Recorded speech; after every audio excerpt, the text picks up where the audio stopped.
नमस्कार, मैं हूं आपके साथ मयंक मिश्रा। आज 10 तारीख है और इस वक्त की बड़ी खबर, हूती की तरफ से अब अमेरिका को दिया गया है बड़ा झटका। और हूती ने ऐसे जो खबरें आ रही हैं उसके मुताबिक, जो सोर्सेस से खबरें हैं कि हूती ने अब बाब अल मंदेब के करीब MQ-9 रिपर ड्रोन को निशाना बनाकर गिरा दिया है। देखिए, पिछले 12 घंटे के अंदर हूती की तरफ से जो हमले किए गए वो सब के सब हमले बिल्कुल उसी स्टाइल में किए जा रहे हैं, उसी तरीके से किए जा रहे हैं जैसे हमले ईरान करता है। जिस तरह से ईरान बैलिस्टिक मिसाइल्स दागता है, जिस तरह से ड्रोन अटैक्स होते हैं, जो डिफेंस सिस्टम ईरान का एक्टिवेट है, बिल्कुल इसी तरह से अब हूती के लड़ाके भी हमले कर रहे हैं। यानी जंग का अंदाज वही है जो ईरान करता है।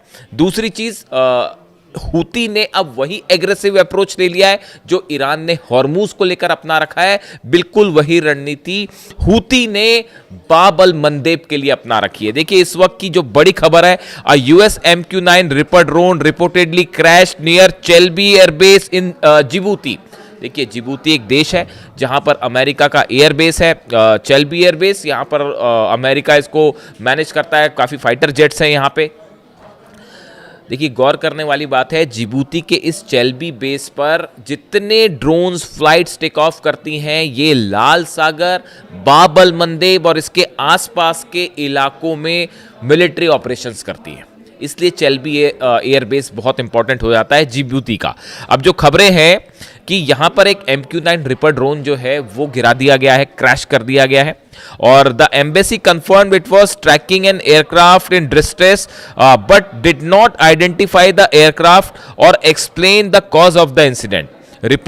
Reports have identified the aircraft as an MQ-9 while no group has claimed responsibility। देखिए, अभी जो खबर है उसके मुताबिक एक MQ-9 रिपर ड्रोन था जिसने ये चेल्बी एयरबेस जो अमेरिका का है इससे टेक ऑफ किया। ये बाब अल मंदेब के आसपास था, तब इसने स्ट्रेस सिग्नल दिया और फिर उसके बाद ये लौटा नहीं और क्रैश कर गया। अब अमेरिका ये कह रहा है कि अंदेशा है कि हूती ने जो है वो इसको मार गिराया है। हालांकि अभी इसको लेकर कोई बड़ा दावा नहीं हुआ है, लेकिन ये माना जा रहा है कि हूती ने इसे मार गिराया। अब आप देखिए, चेल्बी एयरबेस जो है इसका थोड़ा जिक्र करना ज़रूरी है क्योंकि ये यमन में जो जंग हो रही है, अब इसमें ये चेल्बी एयरबेस इंपॉर्टेंट होने जा रहा है और इस पर हमला भी हो सकता है। ये जो एयरबेस है जिबूती में स्थित एक सामरिक सैन्य एयरबेस है। यह जिबूती की राजधानी शहर से दक्षिण पश्चिम में लगभग 6 किलोमीटर की दूरी पर है।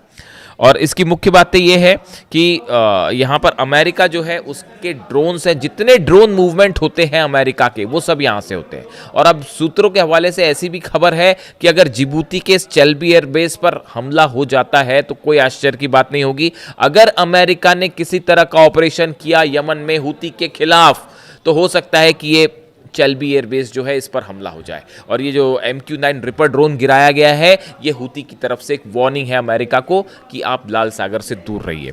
इसके अलावा देखिए, जो खबरें आ रही हैं, यमन ने जो है हूतीज़ ने सऊदी के ऊपर लगातार दबाव बनाना शुरू कर दिया है। यानी हमले के साथ साथ समंदर में, बाब अल मंदेब में एक टोटल ओवरऑल दबाव बना रखा है हूती के ऊपर। ये बहुत ही एग्रेसिव रणनीति है। Yemen Houthis strike Saudi backed forces in Mokha with ballistic missile drone and releasing dramatic footages. देखिए, मोखा में जो हमला हुआ, यमन की सेना यानी सऊदी को, जो सऊदी बैक करता है जिस यमन की सेना को, उसके ऊपर हूती ने हमले किए। कैसे हमले किए मोखा में? बैलिस्टिक मिसाइल से, ड्रोन से। और सबसे बड़ी बात है, इसका वीडियो भी रिलीज किया बिल्कुल इसी अंदाज में जैसे IRGC करती है। अब आप समझ जाइए मैं क्या कहना चाह रहा हूं। The Houthis warned Saudi Arabia, wherever you mass, you get bombed। सीधी धमकी है सऊदी को हूती की तरफ से कि आप जहां भी जमा होंगे वहां पर हमला किया जाएगा। The attack reportedly killed at least 7 people and wounded dozens। ये जो हमले हुए हैं हूती की तरफ से, जो हमले हुए इसमें 7 लोग मारे गए हैं, संख्या ज़्यादा हो सकती है इसकी, और सैकड़ों लोग इस हमले में घायल हो गए हैं। The Houthis also claimed a drone strike on an Aramco facility in Saudi Arabia। जज़ान में कल जो हुआ वो आप जान ही रहे हैं कि वहाँ पर धमाके हुए, ड्रोन स्ट्राइक की खबर है हूती की तरफ से। जज़ान में ऑयल फील्ड में आग लग गई। अब देखिए, हालात ये हैं फिलहाल कि बाब अल मंदेब बिल्कुल उसी तरह से बंद है जिस तरह से हॉर्मूज। हॉर्मूज खोलने के लिए ईरान ने अपनी नई शर्तें रख दी हैं। मुआवजा वापस दिया जाए, अमेरिका अपना सेना लेकर निकले, अमेरिका अपने बेसिस खाली करे। मतलब बहुत ही ज़्यादा सख्त शर्तें ईरान की तरफ से रख दी गई हैं हॉर्मूज को खोलने के लिए। अब ऐसी स्थिति बाबल मंदेब में भी अपना ली है हूती ने। हूती का जो स्टैंड है बाबल मंदेब को लेकर वो बिल्कुल वैसा ही है जो ईरान का हॉर्मूज को लेकर है। अब इस हालात में सऊदी अरेबिया क्या करेगा? देखिए ये बहुत अहम हो जाता है मामला। जिस तरह से ये पैक्ट साइन हुआ सऊदी पाकिस्तान हूती तुर्की का उसको लेकर ये था मामला कि अब ये सऊदी पर सीधा सीधा हमले हो रहे हैं, इसी को ही जंग कहते हैं, सीधे हमले हो रहे हैं। ऐसी स्थिति में तुर्की और पाकिस्तान क्या करेंगे? क्या दोनों किसी तरह से हूती के ऊपर हमला करेंगे? इस तरह के तमाम सवाल थे, लेकिन ये साफ कर दिया गया है खासतौर पर तुर्की की तरफ से कि फिलहाल ऐसा कोई जॉइंट फ्रेमवर्क ही तैयार नहीं है जिसके तहत तुर्की जो है वो इस मामले में शामिल हो। यानी तुर्की ने दूसरे शब्दों में हूती पर किसी भी तरह का ऑपरेशन करने से साफ मना कर दिया है। तुर्की ईरान के खिलाफ नहीं जाएगा, ये बात एकदम साफ है। इस हालात में देखिए तुर्की माइनस है, यानी सऊदी यहाँ पर फिर अकेला पड़ा हुआ है। अमेरिका मदद करने की सिचुएशन में है नहीं, इजराइल जो है वो सऊदी की मदद करेगा नहीं। इस हालात में अब सवाल ये है कि सऊदी अपनी रक्षा कैसे करेगा, सऊदी की मदद कैसे होगी? ये अपने आप में एक बड़ी खबर। इसके अलावा देखिए एक और अहम खबर का जिक्र करना ज़रूरी है, वो है गाज़ा। नेतन्याहू की तरफ से बयान आया है कि वो एक तो 15 सूत्री जो प्रोग्राम है डोनाल्ड ट्रंप का गाज़ा पीस प्लान जो है वो उसको स्वीकार करने से उन्होंने मना कर दिया, सीधा सीधा मना कर दिया। यानी ये देखिए आप, ये बता रहा है कि ये डोनाल्ड ट्रंप की लगातार कम होती पोजीशन को बता रहा है कि ईरान ने डोनाल्ड ट्रंप की हालत ऐसी कर दी है कि अब नेतन्याहू मुंह पर सीधा मना कर दे रहे हैं, क्योंकि सब कोई महसूस कर रहे हैं कि हर स्तर पर डोनाल्ड ट्रंप की हार हुई है, डोनाल्ड ट्रंप एडमिनिस्ट्रेशन की हार हुई है। चाहे हॉर्मूज हो, चाहे न्यूक्लियर पॉलिसी हो, चाहे जंग हो, आप जहां भी ले लें, चाहे एयर बेसिस हो, डिफेंस हो, सिक्योरिटी हो, सब में अमेरिका बुरी तरह से हारा है ईरान के साथ जंग। तो अब ऐसे हालात में हम नेतन्याहू भी सीधा सीधा जो है डोनाल्ड ट्रंप के प्रस्ताव को नकार दे रहे हैं और कह रहे हैं कि गाज़ा पीस प्लान को मैं नहीं मानूंगा। इसको लेकर तमाम खबरें आप देख सकते हैं। और इसको लेकर ईरान और इजराइल आमने सामने होंगे, इस बात को भी याद रखिए। गाज़ा को लेकर अब ईरान और इजराइल के बीच में बड़ी जंग होगी, ऐसे हालात बनते जा रहे हैं या बनाए जा रहे हैं, दोनों स्थिति है। लेकिन जो गौर करने वाली बात है, जो असली बात नेतन्याहू ने कही, वो गाज़ा पीस प्लान को स्वीकार नहीं करते, वो तो एक बात है ही। उन्होंने अपनी बातें कही कि हमास हथियार छोड़े वगैरह वगैरह, वो एक अलग चीज़ें हैं। लेकिन जो गौर करने वाली बात है वो ये है, नेतन्याहू ये कह रहा है कि मेरे जीते जी एक फिलिस्तीन एक राष्ट्र नहीं बनेगा, एक राज्य नहीं बनेगा। ये अपने आप में बहुत बड़ी बात है।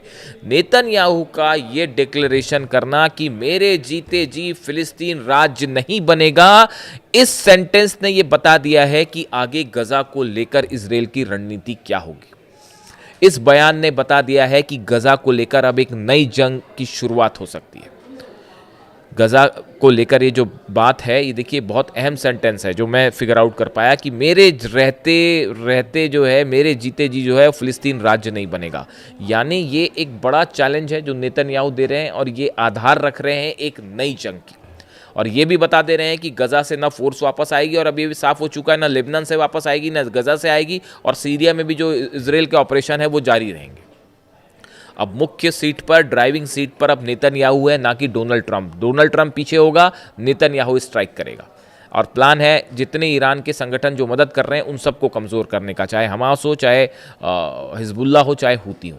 लेकिन हो उल्टा रहा है, हूती भी वहाँ पर ज़बरदस्त दबाव दे रहा है और लेबनान में जो है वो हिजबुल्ला भी लगातार हमले कर रहे हैं। वो खबरें आई रही हैं, आप देख रहे हैं किस तरह से इजरायली फोर्सेस को नुकसान पहुँचाया जा रहा है। यानी पूरा मिडिल ईस्ट एक बार फिर अनसेटल है बुरी तरह से। लाल सागर से लेके, हॉर्मूज से लेके, बाब अल मंदेब से लेकर ऑयल बिजनेस पूरी तरह से ठप पड़ा हुआ है। ऐसे में ईरान ने अपनी शर्तें रख दी हैं अमेरिका के सामने। अब सवाल यह है कि अमेरिका क्या ईरान की शर्तों को मानेगा?